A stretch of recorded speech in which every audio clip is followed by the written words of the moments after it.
For today's video, hinanap ko kung saan babanda talaga yung nag-umpisa yung sunog. Dito pala sa gilid.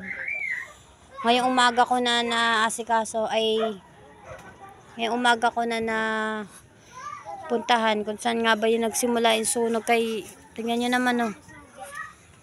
Buti talaga hindi buo. Halos pero sakop na din yung kabilang side eh. Papansin nyo doon. Sakop na. Yung mga gamit sunog. Yan pa yung mga gamit to. Damay-damay talaga. Damay-damay talaga. Ano, pati lagayin ng damit sunog. Mga gamit nila. Ito, ayos pa na. Tingnan nyo. Notebook ko. Ayos nga, pero Ayan. Halos sakop na rin itong isa. Sira na rin talaga siya. Ayan o. Sunog talaga yung sa may mga ano niya. Di pa namin naman ito mababaklas kasi wala pa kaming panlagay dito. Hindi pa namin siya magagawa.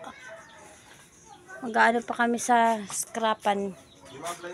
Mga pwedeng mga mahingi na tabla-tabla doon kahit maliliit lang.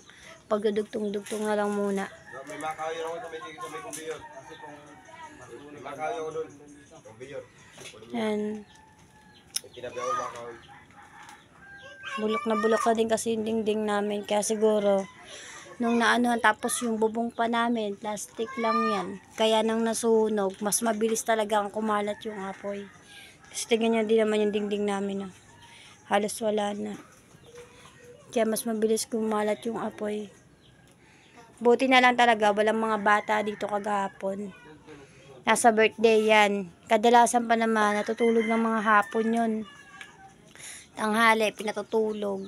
Buti wala sila.